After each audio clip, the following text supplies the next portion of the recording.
नमस्कार दोस्तों, जय माता दी, जय माँ शेरा वाले। दोस्तों, आज हम आपको ज्वारे की संपूर्ण जानकारी बताएंगे। जैसा कि आप सभी को पता है कि नवरात्रि का समय चल रहा है और नवरात्रि के 9 दिन के बाद ज्वारे का क्या करना चाहिए, उसको विसर्जन करना चाहिए या नहीं करना चाहिए, ये सारी संपूर्ण जानकारियाँ आज हम आपको इस वीडियो में बताएंगे। दोस्तों, ज्वारे में छिपा है आपके किस्मत का राज। आखिर क्या डालना चाहिए और ज्वारे क्यों सूख जाते हैं? दोस्तों, करोड़पति बनने का सपना, बंद किस्मत के ताले को खोलने का रहस्य। नवरात्रि में ज्वारे के बिना माँ दुर्गा का पूजा अधूरी मानी जाती है और इसकी एक पौराणिक कथा भी है। ये सारी जानकारियाँ आज की इस वीडियो में हम आप लोगों को विस्तार से बताएंगे।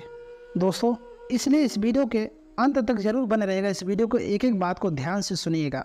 उससे पहले आप माता रानी को ऊपर आस्था रखते हैं, उनसे सच्चे मन से आप उनका पूजा पाठ करते हैं, तो कमेंट बॉक्स में जय माता दी, जय माँ लक्ष्मी जरूर लिख दीजिएगा और वीडियो को माता रानी के लिए एक लाइक जरूर कर दीजिएगा और चैनल पर नए हो तो चैनल को सब्सक्राइब कर लीजिएगा। देखिए, धार्मिक मान्यताओं के अनुसार जौ को भगवान ब्रह्मा का स्वरूप माना जाता है। इसलिए नवरात्रि के पहले दिन घट की स्थापना के समय जौ की सबसे पहले पूजा की जाती है। उसे कलश में भी स्थापित किया जाता है। जौ को सृष्टि का पहला फसल माना जाता है।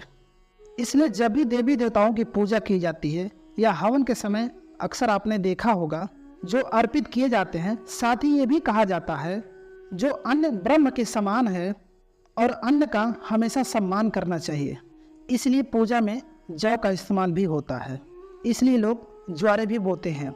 नवरात्रि में बोए जाने वाले ज्वारे से आप अपना भविष्य भी जान सकते हैं। दोस्तों, हमारे धर्मशास्त्र कहते हैं कि नवरात्रि में बोए जाने वाले जौ से आप अपने किस्मत को झांक सकते हैं, अर्थात आप अपने भविष्य को देख सकते हैं। कैसे देख सकते हैं? अगर अंकुरित जौ का रंग नीचे से आधा पीला हो और ऊपर से आधा हरा हो तो इसका मतलब होता है कि आपका आने वाला साल आधा समय ठीक रहेगा और आधा समय आपका खराब चलेगा। यदि नीचे से आधा हरा है और ऊपर से आधा पीला है तो इसका मतलब यह है कि आपका शुरुआती समय ठीक से बीतेगा, लेकिन बाद में आपको परेशानी का सामना करना पड़ेगा। आपको घबराना नहीं है, इसे हम आपको छुटकारा पाने का तरीका भी बताएंगे। इसीलिए वीडियो को अंत तक जरूर देखिएगा, क्योंकि अधूरा ज्ञान हमेशा लटकती तलवार की तरह ही होता है। दोस्तों, इसी के साथ ही अगर सफ़ेद और हरे रंग में उग रहे हैं तो यह अत्यंत शुभ संकेत है। अगर ऐसा है तो मान लीजिए आपकी पूजा सफल हो गई है और आने वाले समय में खुशियों के दरवाजे आपके खुल जाएंगे। जो अगर सूखी और पीली होकर के झड़ने लगे तो इसे अशुभ संकेत मान सकते हैं। ऐसे में आप माँ दुर्गा को अपने कष्टों और परेशानियों को दूर करने के लिए प्रार्थना करते हैं, विनती कर सकते हैं, उपासना कर सकते हैं, या फिर माँ दुर्गा का बीज मंत्र का जाप कर सकते हैं, जैसा कि ओम धूम दुर्गा। इस मंत्र का 108 बार जाप करना चाहिए और हवन करके इस मंत्र का 108 बार आहुति दे सकते हैं। इससे आपको अत्यंत लाभ मिलेगा और आपके जीवन की जो परेशानियां होगी, जो कष्ट होगी, वो खत्म हो जाएगी। दोस्तों, जो ज्वारे होते हैं ये बहुत ही पवित्र चीज होते हैं, इसे आप साधारण मत समझना। वैसे माता रानी करुणामयी हैं, वह अपनी संतान और अपने लाल को सदैव माफ करती हैं। ज्वारे को साक्षात नौ दुर्गा का स्वरूप माना जाता है, ब्रह्म का स्वरूप माना जाता है। तो चलिए इस वीडियो में आपको बताने का प्रयास करेंगे कि जो सवाल उठता है, नवरात्र में ज्वारे का क्या करें, क्या विसर्जन कर दें या इसे घर में रहने दें। धार्मिक मान्यता कहती है कि ज्वारे को घर में रखना शुभ माना जाता है, लेकिन इसको रखने के पीछे एक निश्चित और निर्धारित समय रहता है।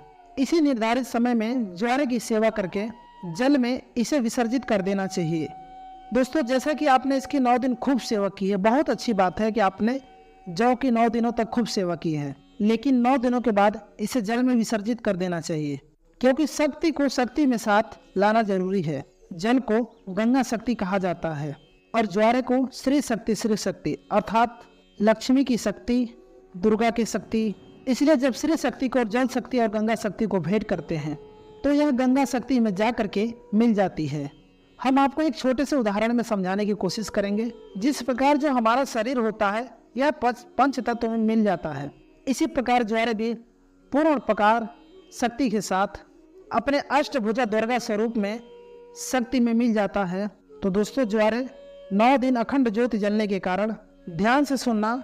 9 दिन ज्योत के आसपास अखंड ज्योत जलने के कारण जो ज्वारे होते हैं, माँ दुर्गा के समीप होने के कारण बिल्कुल है ये शक्ति स्वरूप यानी जागृत अवस्था में हो जाते हैं।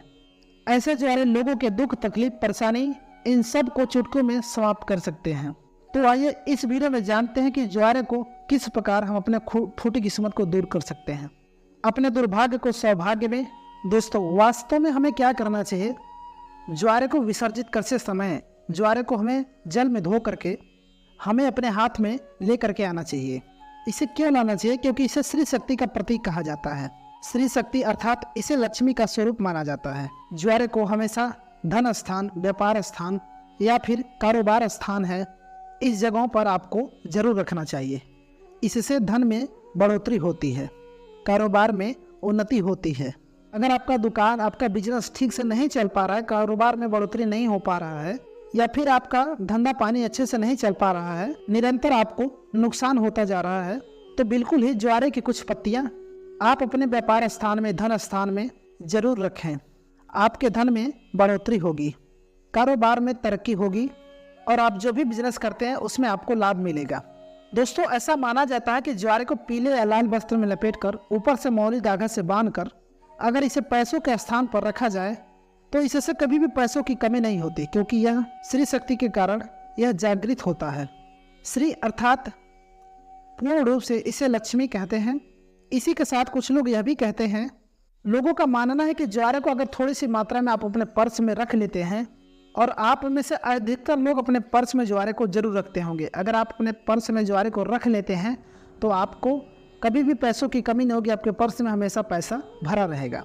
अब इसके पीछे का कारण हम आप सभी दर्शकों को बताते हैं। जिस प्रकार इसे धन स्थान पर रखने से धन की कमी नहीं होती, उसी प्रकार इसे पर्स में रखने से जो है पर्स में कभी पैसों की कमी नहीं होती है। क्योंकि पर्स को भी धन स्थान कहा जाता है, लक्ष्मी स्थान कहा जाता है, और ये पर्स में होने के कारण हमेशा आपके पर्स में नोटों से भरा होता है। दोस्तों, किसी भी श्रेष्ठ मनोकामना के लिए 5 ज्वारे के साफ पत्ती को देवी पुराण या दुर्गा सप्तशती कथा जो किताब है, माता रानी की दिव्य किताब है, ऐसे ग्रंथों में, ऐसे किताबों में आप उस पत्ती को रख देते हैं। और जब आप उस किताबों में इस पत्ती को रखते हैं तो आपको मन में जो भी मनोकामना होती है, इस मनोकामना को बोलते हुए आपको उसको रखना है। तो माँ भगवती की कृपा से कुछ दिनों के बाद वह मनोकामना पूर्ण हो जाती है। लेकिन जब भी आप यह उपाय करेंगे आपको गुप्त रखना है, इस बारे में आपको किसी को बताना नहीं है। देखिए, जो ज्वारे होते हैं बहुत ही पवित्र चीज होते हैं, कभी भी इसके बारे में आप लोगों को कभी किसी को नहीं बताना चाहिए। दोस्तों, बहुत से लोग बोलते हैं कि हमें ताबीज बनाना है तो हम क्या करें? तो दोस्तों, आप जान लीजिए, अगर आप चाहते कि निरंतर माता रानी का आपका शरीर पे वास बना रहे, आप चाहते हैं कि आपका शरीर सुरक्षा कवच से ढका रहे, तो ज्वारे के आपको 4 से 5 पत्ते लेने हैं। चांदी के ताबीज या तांबे के ताबीज में उसे डाल देना है।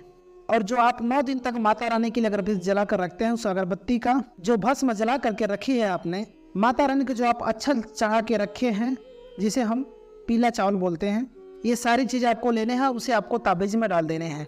ये तीनों चीज़ों को आपको उसमें डाल देने के बाद आपको माता रानी का ध्यान करना है, अगरबत्ती या फिर धूप का धुआं दिखाना है।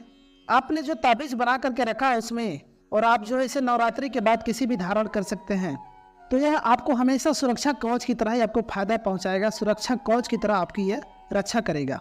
किसी भी प्रकार की आपके जीवन में आपको आकस्मिक दुर्घटना नहीं होने देंगे। आप कहीं भी जाएंगे, किसी भी क्षेत्र में जाएंगे, उस क्षेत्र में आपको मित्र की भांति यह मदद करेंगे, आपको तरक्की दिलाएंगे, आपको सफलता दिलाएंगे। आप में से अगर किसी के घर में कोई लंबे समय से बीमार पड़ा है, जो कि ठीक नहीं हो पा रहे हैं, दवाई हमेशा चलती रहती है, कभी कभी नकारात्मक शक्तियों के कारण जो है स्वस्थ नहीं हो पाते हैं, शरीर में निरंतर बीमारी आने लगती है, तो इसके लिए आपको एक गुप्त चमत्कारी उपाय बता रहे हैं। इस प्रयोग को आप अपने तक सीमित मत रखिएगा, इसे और लोगों को जरूर बताइएगा। और इसे आप कैसे बता सकते हैं? इस वीडियो को शेयर करके इस माध्यम से आप लोगों को बता सकते हैं। इससे समाज में कल्याण होगा। तो कोई ऐसा व्यक्ति जो लंबे समय से बीमार पड़ा है, ऐसे व्यक्ति को ज्वारे की कुछ बूंदें, इस रस को जो है उनको स्पर्श करा देना है। स्पर्श कराने मात्र से उनकी बीमारी जो है ठीक हो जाएगी। अगर आप विश्वास के साथ इस उपाय को करते हैं तो जो भी बीमार व्यक्ति हैं, ज़्यादा दिनों से बीमारी ठीक नहीं हो रही है, इसके स्पर्श मात्र से उनकी बीमारी जो है ठीक हो जाएगी। तो दोस्तों, उम्मीद करते हैं आज की हमारी वीडियो आपको पसंद आएगी। वीडियो पसंद आए तो वीडियो को लाइक कीजिए, चैनल पर ना चैनल को सब्सक्राइब कीजिए। मिलते हैं आपसे एक और नई वीडियो के साथ, तब तक के लिए नमस्कार, जय माता दी।